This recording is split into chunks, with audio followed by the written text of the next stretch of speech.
que você está prestes a ouvir não é apenas fé, é física pura. Por milênios, o relato de Gênesis foi tratado como uma lenda, um mito para ninar crianças. Um barco colossal enfrentando o fim do mundo. Muitos riram, muitos zombaram das proporções descritas no texto sagrado.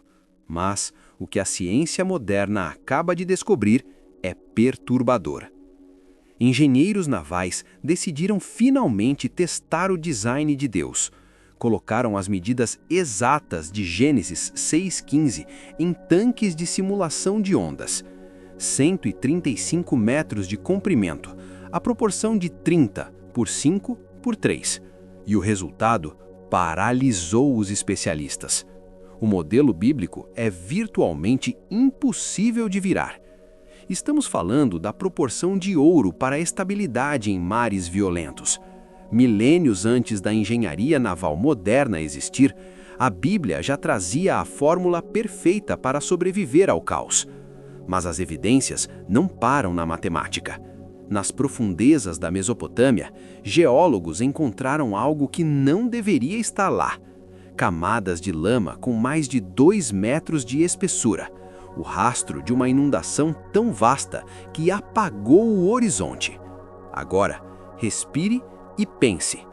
Se povos distintos, separados por oceanos, narram o mesmo trauma, se James Bryce encontrou madeira fossilizada no topo do Monte Ararat, onde árvore nenhuma jamais conseguiria crescer, se a Bíblia acertou a física naval antes mesmo da invenção da bússola, o que mais ela esconde sobre a nossa origem? A arqueologia continua cavando, mas a verdade já subiu à superfície. O fogo cósmico sobre Sodoma e Gomorra. A narrativa de Sodoma e Gomorra é, sem dúvida, a mais aterradora de todo o Antigo Testamento. Gênesis relata que o Senhor fez chover enxofre e fogo, vindos diretamente do céu. Por séculos, cientistas buscaram por vulcões, mas a geologia local escondia um segredo muito mais sinistro. Nas escavações de Tal el-Hammam, arqueólogos tropeçaram em algo que desafia a lógica humana, uma camada de destruição absoluta. Eles encontraram cerâmicas vitrificadas, transformadas em vidro.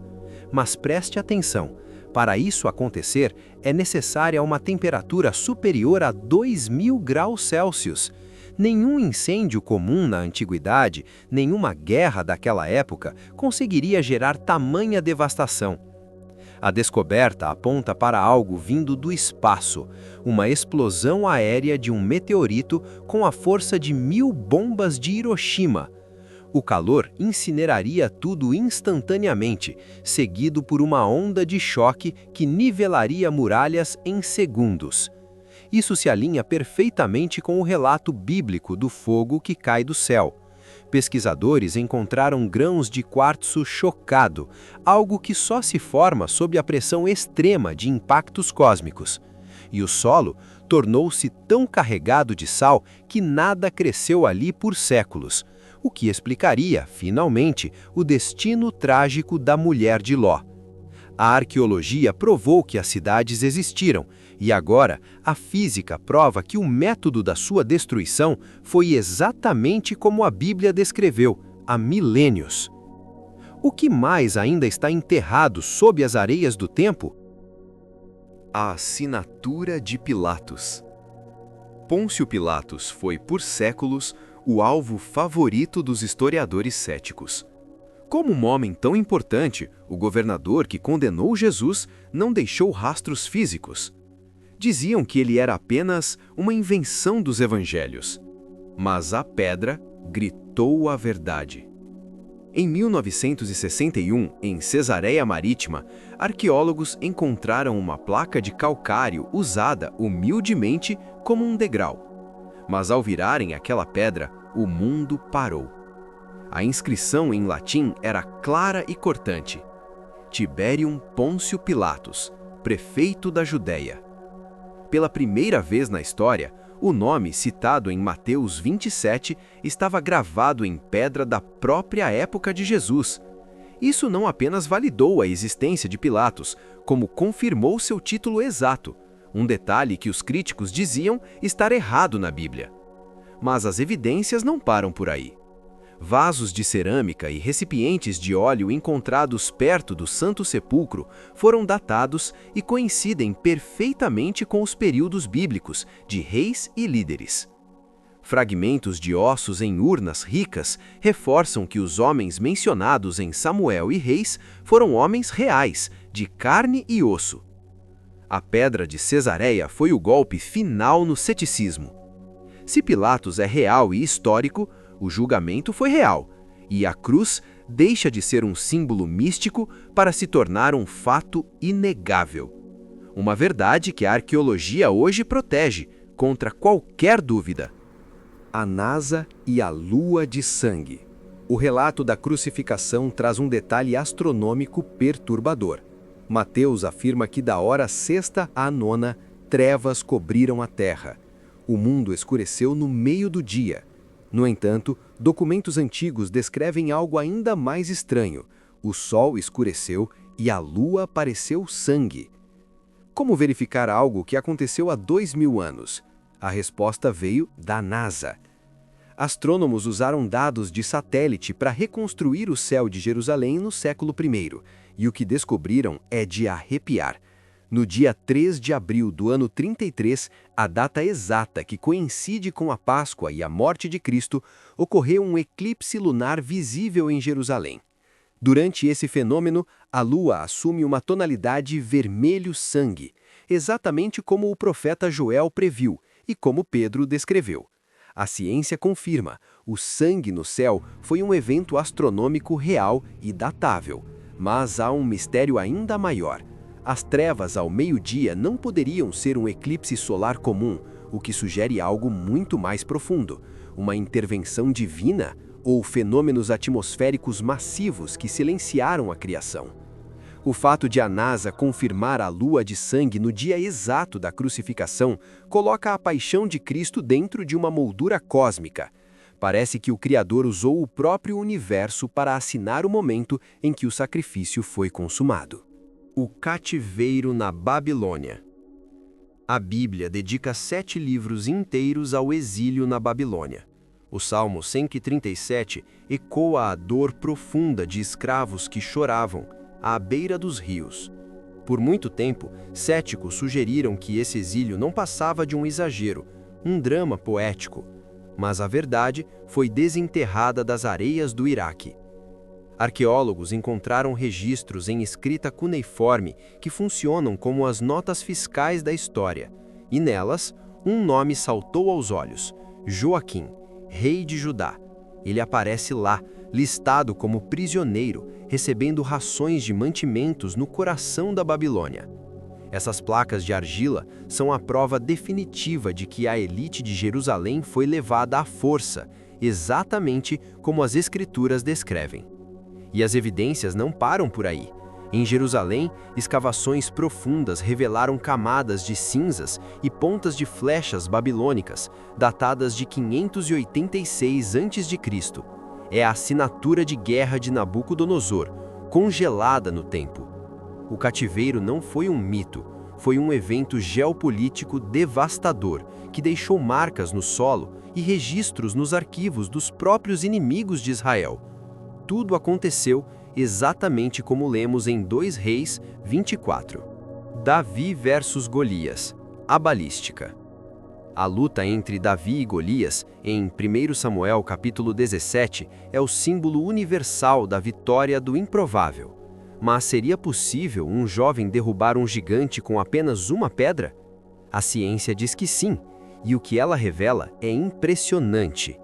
A funda antiga não era um brinquedo, era uma arma de guerra letal. Especialistas calcularam que uma pedra lançada por um fundeiro experiente atinge a velocidade de 35 metros por segundo. O impacto é comparável ao disparo de uma pistola moderna. Davi não escolheu pedras comuns, ele buscou pedras de sulfato de bário, minerais densos como o chumbo. Mas e o gigante? A medicina moderna sugere que a altura colossal de Golias era fruto da acromegalia, uma condição que causa a perda da visão periférica. Isso explicaria por que ele simplesmente não viu a pedra vindo lateralmente.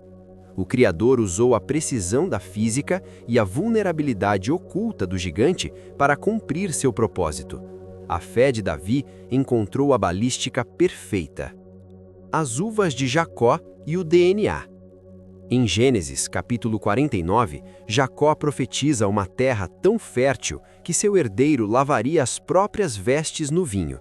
O deserto do Negueb parecia o lugar mais improvável para isso. Afinal, quem colheria uvas na areia escaldante?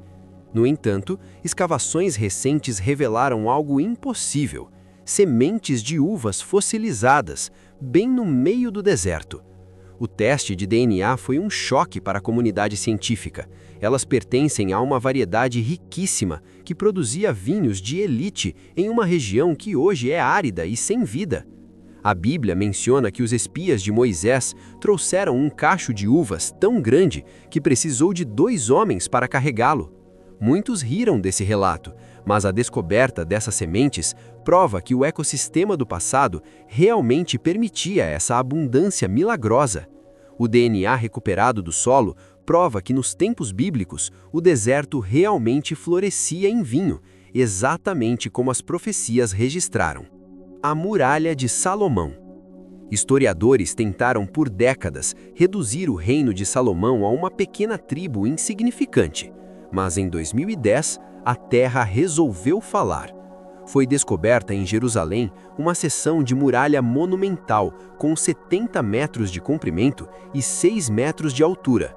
A datação por carbono? Século X a.C., o tempo exato do reinado de Salomão. Essa estrutura prova que Jerusalém não era uma aldeia, era uma metrópole poderosa e fortificada, exatamente como descrito em 1 Reis 3:1. Salomão não foi apenas um nome em um pergaminho antigo, mas o arquiteto de uma das maiores defesas da antiguidade.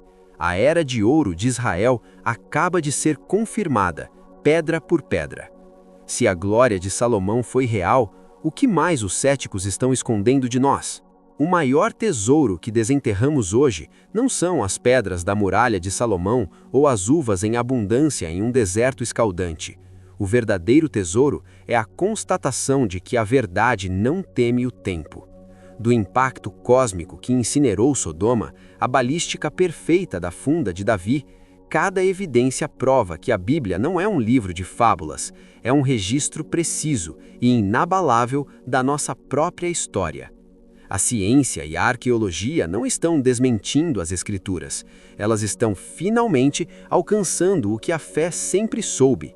A mão do Criador agiu através das leis do próprio universo para cumprir cada julgamento e cada promessa. O fogo que caiu do céu e a lua de sangue confirmada pela NASA não são apenas memórias espirituais, são fatos astronômicos e geológicos. O que vimos aqui hoje é a prova de que o Deus da Bíblia é o Deus da realidade tangível. Ele deixou suas digitais espalhadas por todo o planeta, para quem tiver olhos para ver. E você, o que pensa sobre essa conexão poderosa entre a ciência moderna e as narrativas bíblicas? Será que a arqueologia está apenas começando a provar o que seu coração sempre sentiu? Deixe seu comentário abaixo. Qual dessas 8 descobertas mais impactou a sua fé hoje? Sua opinião é fundamental para a nossa comunidade aqui no Evidência do Criador. Se este conteúdo abriu seus olhos para uma nova perspectiva, não esqueça de deixar seu like e se inscrever no canal. Compartilhe este vídeo com aquele amigo que precisa ver que a razão e a fé caminham de mãos dadas. Até o próximo Mistério Revelado.